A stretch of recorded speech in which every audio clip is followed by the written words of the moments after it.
입장문. 업무상 과실치사 사건과 관련해서는 오늘 조사가 마지막 조사가 될 것으로 예상하고 있습니다. 업무상 과실치사 혐의에 대한 제 입장은 그간 충분하고도 명확히 밝혔기 때문에 이에 대해서는 더 이상 언급하지 않고자 합니다. 저는 오늘 기회에 박정훈 대령이 주도한 해병대 수사의 문제점과 박정훈 대령이 항명죄로 입건된 이후 보여준 잘못된 행동 5가지를 국민들께 말씀드리고자 합니다. 첫째 문제점은 박정훈 대령 스스로 인정한 바와 같이 김기환 사령관의 묵시적 동의하에 최상병 사건으로 악화된 여론을 급히 잠재우기 위해 사단장에게까지 법적 책임을 묻는 모습을 국민께 보여주고자 저에 대한 수사를 개시하였습니다.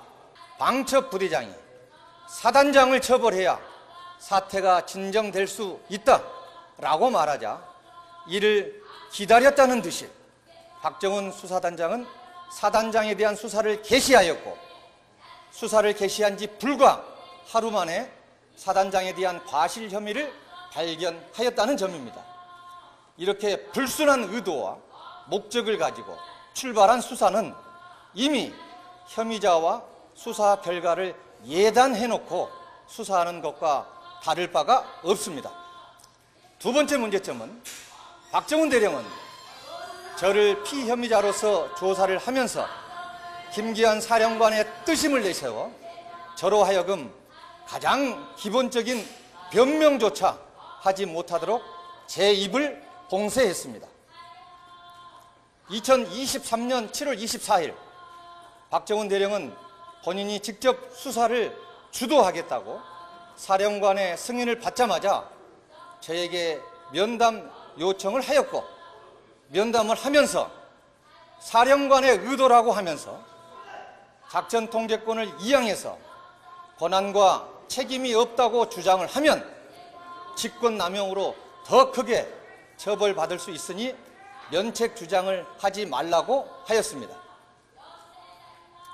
국민의 인권이 존중되어야 하는 대한민국에서 해병대 수사 분야의 최고 책임자였던 박정훈 대령은 수사를 받아야 하는 당사자인 저를 상대로 가장 근본적인 변소조차 못하도록 한 것입니다.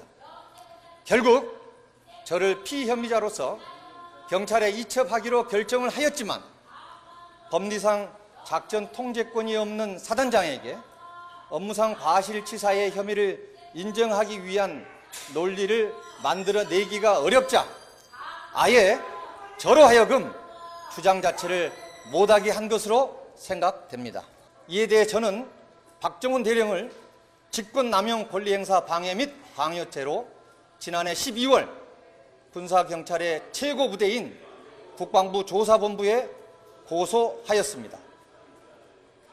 국방부 검찰단에 고소할 경우 박 대령이 수사 주체의 공정성을 문제 삼을 것을 우려하였기 때문입니다.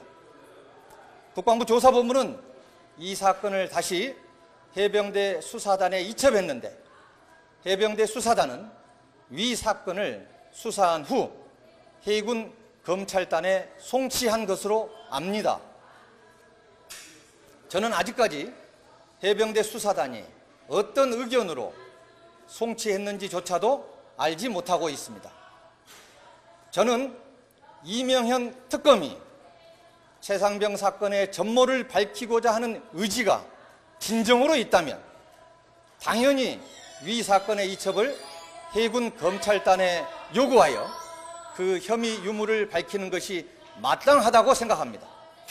이번 기회에 다시 한번 특검께 위 사건을 이첩받아 수사하여 줄 것을 요청하는 바입니다. 세 번째 문제점은 박정훈 대령은 심각한 부실 수사 끝에 성급하게 불완전한 수사 결과를 도출하였습니다. 박정훈 대령은 최종 수사 결과 보고에 저의 과실점을 실종자 수색 임무를 부하들에게 뒤늦게 고지함으로써 부하들이 구명조끼를 챙길 시간을 주지 못하였다고 특정하였지만 정작 제가 임무를 늦게 고지했는지 그 여부를 확인하기 위해 가장 기본이 되는 해병 1사단의 작전 관련 전산 자료조차 확인하지 않고 해병대 1사단 지휘부의 의사결정 과정에 대해 알 수 없는 위치에 있는 장병들의 진술만을 토대로 위와 같은 과실점을 특정했습니다. 심지어 작전 통제권을 최종 행사하였던 육군 54단장에 대한 조사는 시도조차도 하지 않았습니다. 네 번째 문제점은 박정은 대령은 국방부 장관에게 수사 결과를 보고함에 있어 핵심 쟁점을 누락시켜 보고했습니다.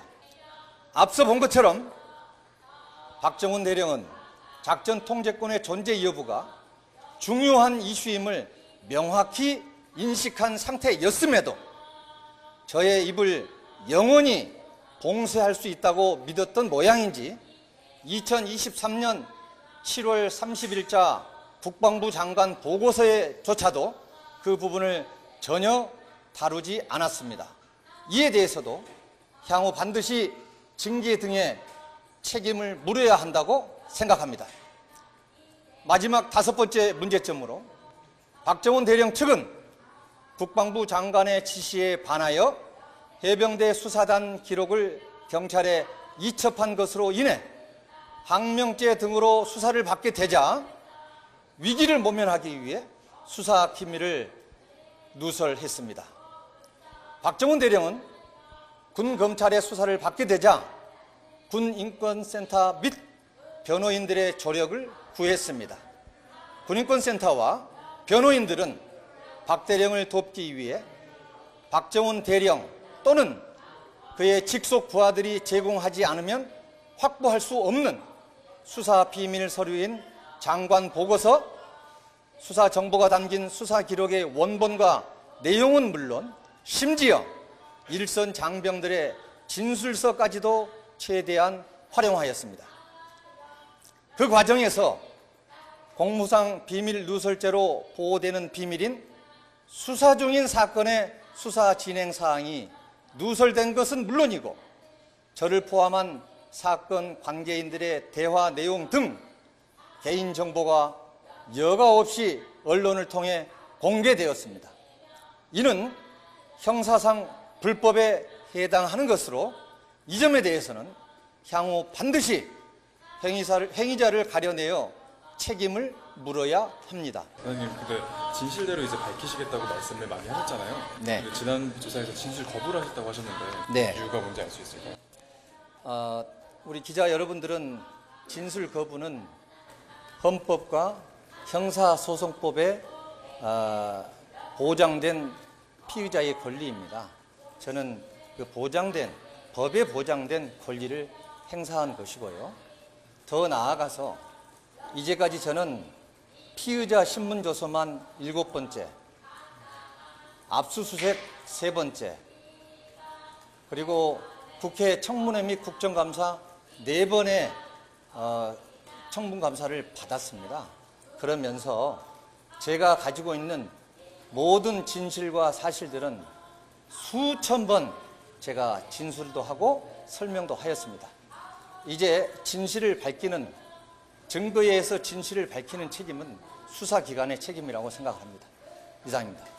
혹시 그럼 어떤 내용에 대해서 거부권 행사하셨는지도 말씀 안 하실까요? 제가 받은 질문이 수백 개가 넘습니다.